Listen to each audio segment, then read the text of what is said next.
Um bom dia pessoal, tudo bem? Na paz do Senhor Jesus?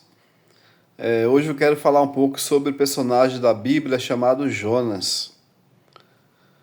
O título do capítulo 1 de Jonas fala-se sobre chamado, desobediência e castigo. Chamado, desobediência e castigo.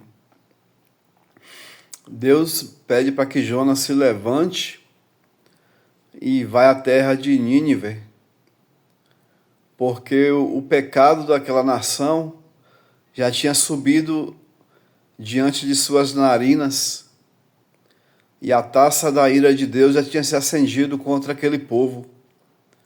E Deus estava dando a última chance para aquele povo se arrepender e se converter dos seus maus caminhos, pois o pessoal de lá, de Nínive, eram cruéis, homens sanguinários, violentos, né, muito malvados. E Deus ia destruir aquela cidade toda de mais de 120 mil homens. E o Jonas se levanta, simplesmente desce para Jope, né, a cidade praiana, e tem um navio atrancado lá, indo para Tarsis. Aí ele, em vez de obedecer a Deus e pegar o sentido de Nínive, resolveu fugir, entrar naquele barco e viajar para longe da presença do Senhor. E no meio do caminho você já sabe o que acontece, né? Deus faz com que os ventos agitem as águas e o barco quase sendo destruído pelas ondas. E aqueles marinheiros começaram a clamar a seus deuses, cada um de um lugar diferente, e clamando aos seus deuses, jogando suas bagagens ao mar, suas fazendas, suas riquezas, seus alimentos, e nada de aplacar a ira das ondas, e o navio só se despedaçando. E o Jonas, onde é que o Jonas estava? O Jonas estava lá no porão, dormindo, sono profundo, a Bíblia fala, um sono profundo ainda. E eles clamam ao seu Deus e nada, aí percebe que tem uma pessoa a mais lá no fundo do porão e desce, chama o Jonas, fala: o que você está fazendo aí, seu dormente? Seu dormente, levanta, busque ao seu Deus para que talvez ele nos ouça e nos tire dessa situação. Aí o Jonas se levanta, né? E eles resolvem lançar sorte entre eles para ver o que estava acontecendo. E a sorte cai sobre Jonas. E eles perguntam para Jonas de onde ele vinha, de que terra ele era, de que povo ele era, que Deus era o dele. É forte essa palavra, né? Porque o pessoal tinha os seus deuses, mas ele conhecia o Deus de Israel, o Deus de Jonas. Quando Jonas fala que é hebreu, eu sou hebreu, creio em Deus, o Criador dos céus e da terra, e do mar, de tudo que existe, né? Aí o pessoal pergunta para ele o que nós podemos fazer para aplacar a ira do seu Deus. Aí o Jonas falou: vocês me levantem e me joguem no mar. Mesmo assim, eles, temendo a Deus, não quis fazer isso, demorou de fazer, tentou arrastar o navio para perto da terra e não estava conseguindo. Aí resolveram pedir perdão e misericórdia a Deus para que o sangue daquele inocente não caísse sobre as mãos deles. Levantou o Jonas e lançou ao mar. O Jonas achou que ali ia acabar o problema dele. Ali ele iria morrer e não iria levar a palavra ao povo de Nínive e nem obedecer ao Senhor que tinha ordenado que ele fosse para lá. Só que a palavra fala que veio um grande peixe e o tragou, sugou ele para dentro do seu ventre. E ali Jonas ficou 3 dias e 3 noites, né? Como ele sobreviveu, eu não sei explicar, né? Não sei explicar, mas o Jonas, quando ele percebe que ele está nas profundezas do inferno, no ventre daquela baleia, ele lembra de Deus e ora a Deus.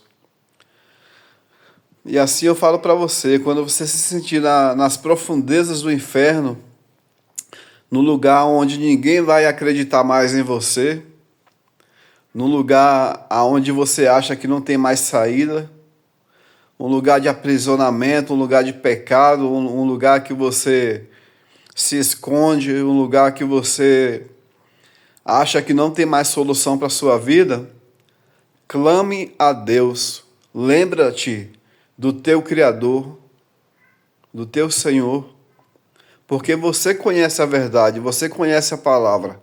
Você só está desse jeito porque você quer. Endurecendo a cerviz, endurecendo a obediência. Né? Cuidado com a baleia. Cuidado com a baleia. Eu falo isso por experiência própria aí, ó.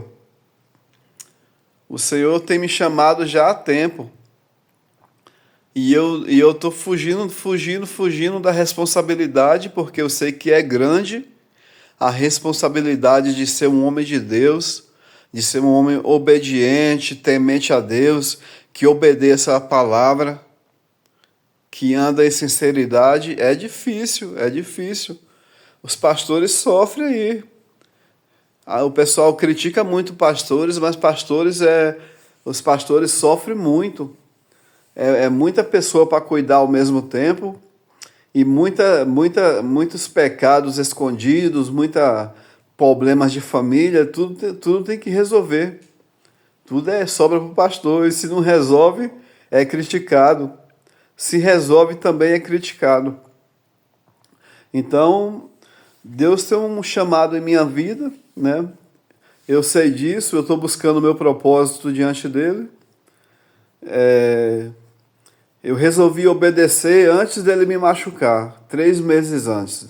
Isso aqui veio depois. Eu tinha sossegado já, parado com tudo, com a bagunça. E eu adoeci depois. Né? Mas só que Deus mostrou para mim em revelação que eu ia passar por esse processo.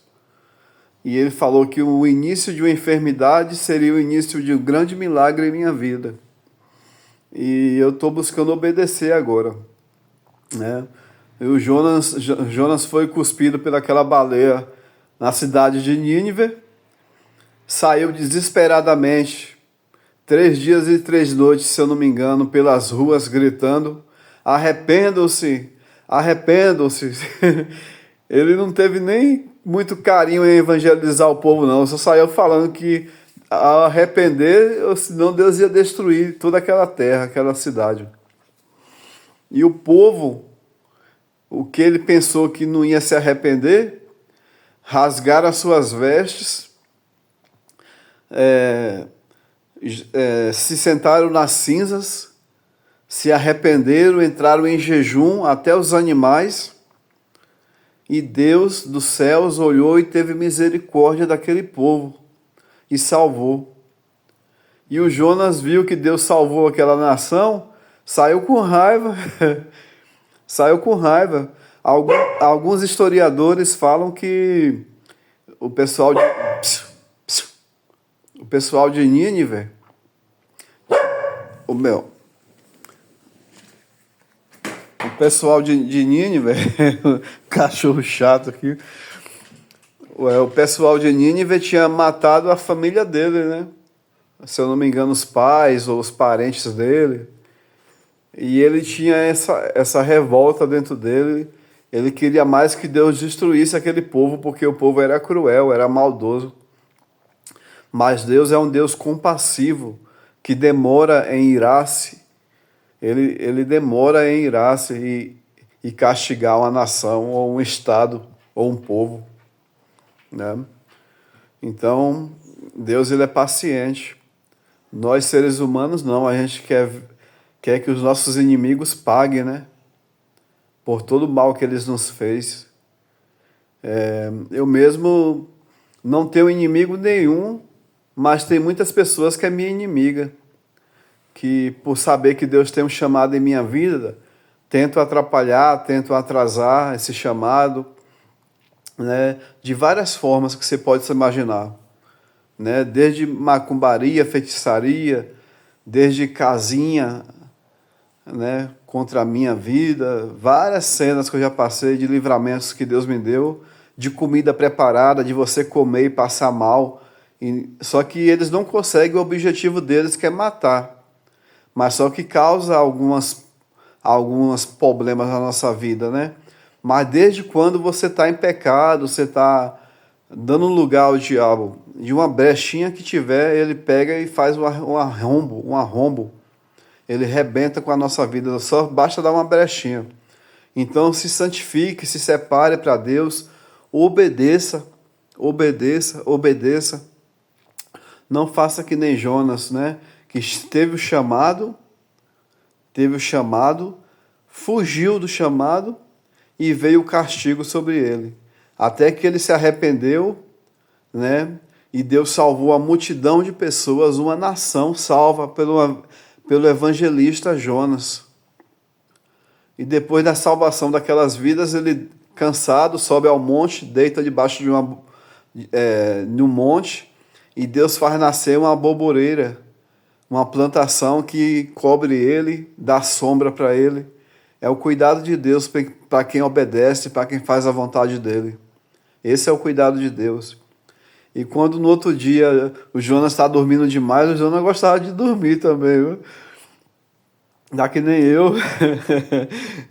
Eu, ultimamente, depois que eu fiquei doente, não estou trabalhando, eu durmo muito, porque o dia demora de passar, acostumado a trabalhar, ficar dentro de casa aqui, tá horrível, tá horrível. Aí eu sei que Deus manda um sol, ou manda um bichinho que fere lá no fundo, lá das raízes daquela planta, e a planta morre, e o Jonas acorda com o sol na cabeça, esbravejando, reclamando porque a planta morreu. Aí Deus pergunta para ele, podes tu ter dó de uma planta que nasce num dia e morre à tarde? E eu não teria misericórdia de 120 mil almas? 120 mil almas? E eu não teria misericórdia, Jonas? Né? Então Deus é um Deus que a visão dele é muito maior que a nossa. Os sonhos dele são maiores do que os nossos. Os caminhos dele são mais altos do que os nossos. Nós não entendemos Deus e nunca vamos entender. Podemos estudá-lo, mas ele só vai revelar aquilo que ele quer que nós sabemos dele. Porque Deus é infinitamente mais de tudo que pensamos ou imaginamos. Ele é muito, muito além, muito além, é muito além do que nós imaginamos. Então, não vamos tentar compreender Deus, vamos buscar obedecer, né? Que ele vai revelando passo a passo o que ele tem de fazer e cumprir na vida de cada um de nós. Essa é a palavra que eu quero deixar com vocês. Eu espero que vocês meditem e que Deus fale ao coração de cada um, em nome de Jesus. Amém?